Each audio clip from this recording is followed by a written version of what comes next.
Hello everyone, welcome to this video.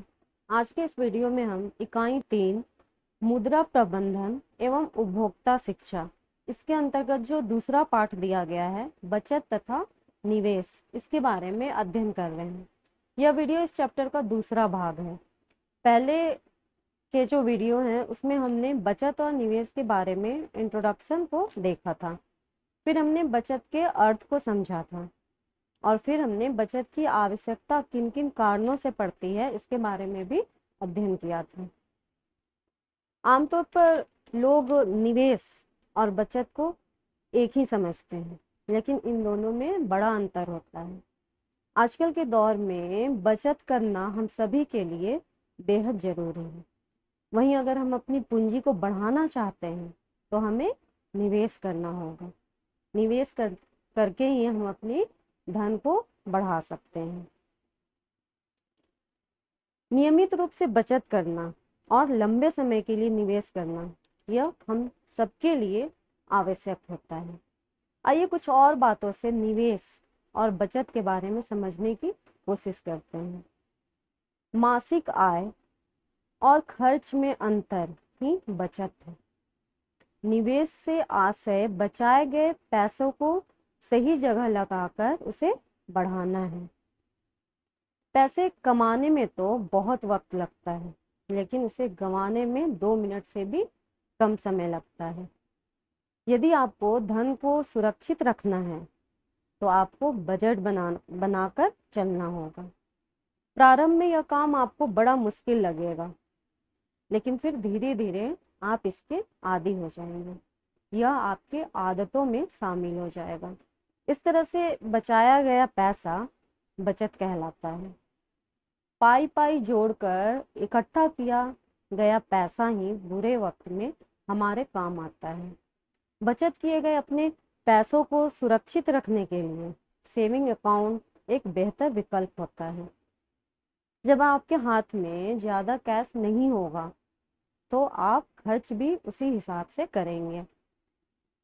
बचत के लिए संयम की आवश्यकता होती है, तो निवेश के लिए संयम के साथ साथ प्लानिंग की आवश्यकता होती है। केवल बचत करके आप अपने भविष्य की जरूरतों को पूरा नहीं कर सकते। उसके लिए आपको निवेश करना होगा। और यदि आप बचत के साथ साथ निवेश कर रहे हैं तो आपको यह पता होना चाहिए कि आप कहाँ और क्यों निवेश कर रहे हैं और किस तरह का रिटर्न आप चाहते हैं, वो आपको मिलेगा या नहीं मिलेगा। बचत में जोखिम नहीं है, लेकिन निवेश में जोखिम होता है।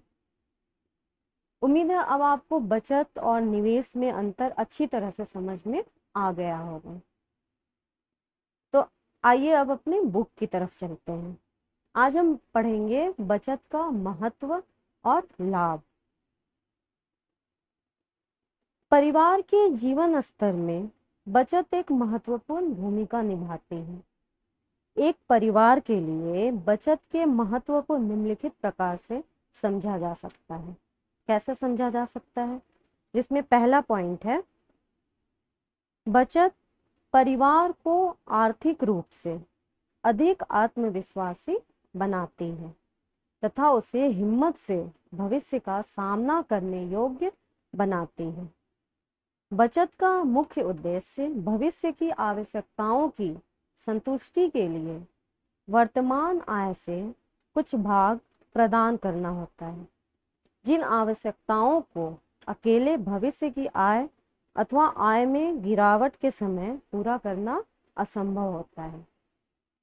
इसका मतलब क्या है? इसका मतलब हुआ कि यदि हम बचत करते हैं तो हम मानसिक रूप से भी भविष्य में आने वाली परेशानियों के लिए तैयार रहते हैं। और यदि हम बचत नहीं करते हैं तो हमें हमेशा यह डर बना रहेगा कि अचानक कोई परेशानी हमारे सामने आ जाए तो हम क्या करेंगे। इसमें जो दूसरा पॉइंट है वह है, बचत आय तथा व्यय के मध्य एक संतुलन लाने में सहायता करती है। एक परिवार के लिए भविष्य की बचत के रूप में निश्चित धनराशि अलग रखे बिना एक भी दिन रहना कठिन होता है। यदि हम बचत की योजना बनाते हैं तो इसका मतलब होता है कि हम अपने इनकम और खर्च के बीच एक संतुलन बनाने की कोशिश कर रहे होते हैं। तीसरा जो पॉइंट है वह है बचत पारिवारिक जीवन चक्र के विभिन्न स्तरों पर धन की आवश्यकताओं की असमानताओं में सहायता करती है। पारिवारिक जीवन चक्र में निरंतर उतार चढ़ाव आते हैं।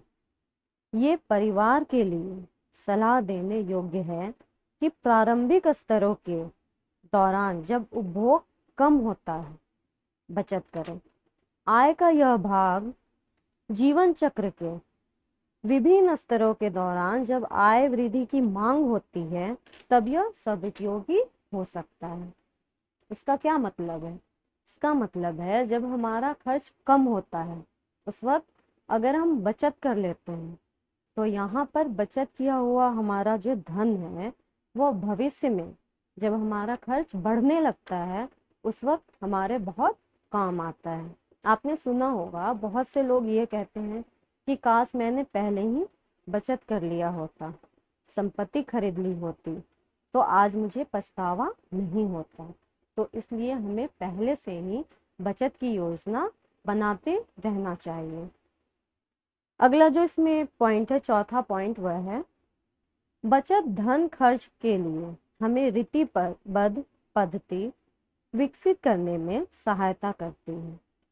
एक व्यक्ति सचेत धन प्रबंधन निर्णय ले सकता है यदि उसके मस्तिष्क में बचत योजनाएं हैं। यदि आपने सोच लिया है कि हमें हर हाल में बचत करना है, अपने आय का कुछ भाग बचाना है, तो आप अपनी आय को उसी हिसाब से व्यय करेंगे, उसी हिसाब से खर्च करेंगे ताकि आप अपने आय का कुछ भाग बचत के रूप में रख सकें। अगला है धन बचाना अधिक धन प्राप्त करने में सहायक होता है। लोग बचे हुए धन को व्यवसाय में, संपत्ति खरीदने में, शेयर अथवा ऋण पत्र में जो धन वृद्धि के लिए उपलब्ध हो में आयोजित करते हैं। जब संचित धन विनियोग किया जाता है, निवेश किया जाता है, तो यह ब्याज, लाभांश इत्यादि के रूप में अतिरिक्त आय लाता है। धन का केवल बचत करना ही काफी नहीं है, उससे हमारे धन की वृद्धि नहीं होगी। उसके लिए हमें निवेश करना होगा ताकि धन की वृद्धि हो सके। इसमें छठा पॉइंट है बचत अनदेखी आवश्यकताओं को पूरा करने में सहायक होती है। भविष्य अनजान तथा असुरक्षित होता है। कोई नहीं जानता कि भविष्य में क्या होगा, कौन सी परेशानी हमारे सामने आएगी। तो यदि आपने बचत नहीं किया है तो आप भविष्य में परेशानी में पड़ सकते हैं। बचा हुआ धन भविष्य के आपातकालों, असुरक्षा के दिनों में प्रयोग किया जा सकता है। अगला है बचत घर तथा वाहन अथवा परिवार के लिए अन्य संपत्ति खरीदकर जीवन स्तर में सुधार लाने में सहायक होती है। यदि आप कोई संपत्ति के बारे में योजना बना रहे हैं तो उसके लिए भी आपको पहले से बचत करने की योजना बनानी होगी। फिर आता है बचत समाज में परिवार को मान मूल्य प्रदान करती है। यदि एक व्यक्ति के पास बड़ा बैंक बैलेंस होता है तो वह उच्च स्तर का आनंद उठाता है, जैसा कि हम सब देखते हैं। फिर आता है बचत व्यवसाय चक्र द्वारा आय असमानताओं का सामना करने में सहायता करती है। यदि आप कोई व्यवसाय कर रहे हैं और यदि आपको कभी नुकसान होता है, आपने पहले बचत किया है तो आप उस समय उन पैसों का उपयोग कर सकते हैं। व्यवसाय चक्र में परिवर्तनों के कारण आर्थिक व्यवस्था में निरंतर परिवर्तन होते रहते हैं। व्यक्ति को मुद्रा संकुचन के दौरान जब कीमतें निम्न हो बचत करनी चाहिए। महंगाई के समय जब कीमतें उच्च होती हैं तब इस बचत का प्रयोग में लाया जा सकता है। अगला पॉइंट है, बचत राष्ट्र प्रगति में उच्च स्तर की सहायता करती है।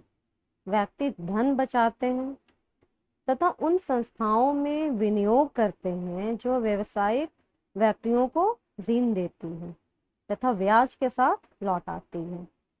यह अर्थव्यवस्था में वृद्धि के परिणाम के रूप में होती है। तो यह था बचत का महत्व। बचत का क्या महत्व है, बचत से हमें क्या लाभ होता है। इसके बाद आता है बचत के माध्यम, हम किन किन माध्यम से बचत कर सकते हैं। बचत की गई धनराशि को यदि घर में आर्थिक संकट के लिए रखा जाता है तो वह बचत है, और यदि इस बचत की गई राशि को डाक खाने में निवेश में लगाया जाता है तो उसे हम निवेश या विनियोग कहते हैं। बचत ब्याज कमाने में सहायता करती है। विनियोग व्यक्ति द्वारा भुगतान किए गए धन का योग होता है जो सुरक्षित संस्थाओं जैसे बैंकों आदि में रखा जाता है तथा ब्याज कमाया जाता है। फिर आता है संचय। बचत और संचय में क्या अंतर है। संचय क्या है, संचय उस धनराशि को कहते हैं जो संदूक में, जमीन में गाड़कर अथवा आभूषण बनवाकर या तिजोरियों में बंद करके रखा जाता है। ये जो राशि है इसे हम संचय कहते हैं। इस तरह से हम जो धन को जमा करके रखते हैं उसे हम संचय कहते हैं। इससे मूलधन में कोई वृद्धि नहीं होती है, यह उतना ही रहता है जितना आपने रखा है। और वहीं पर बचत क्या है, अर्थशास्त्र में उस धनराशि को बचत कहा जाता है जो भावी आवश्यकताओं को पूरा करने के लिए बचाकर रखी जाए तथा उसको उत्पादक कार्यों में निवेश के लिए भी लगाया जा सके, जिससे एक निश्चित अवधि के बाद जब वह धन पुनः प्राप्त हो तो अतिरिक्त लाभांश सहित प्राप्त हो।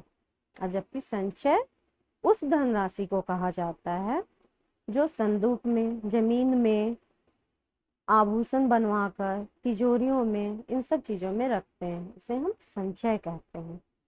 तो इस तरह आज के वीडियो में हमने पढ़ा बचत का क्या महत्व है, क्या लाभ है, और बचत एवं संचय में क्या अंतर है, और बचत के माध्यम को देखा। आज के वीडियो में बस इतना। अगले वीडियो में हम निवेश और निवेश के उपाय तथा निवेश का क्या क्या विधि है इसके बारे में अध्ययन करेंगे।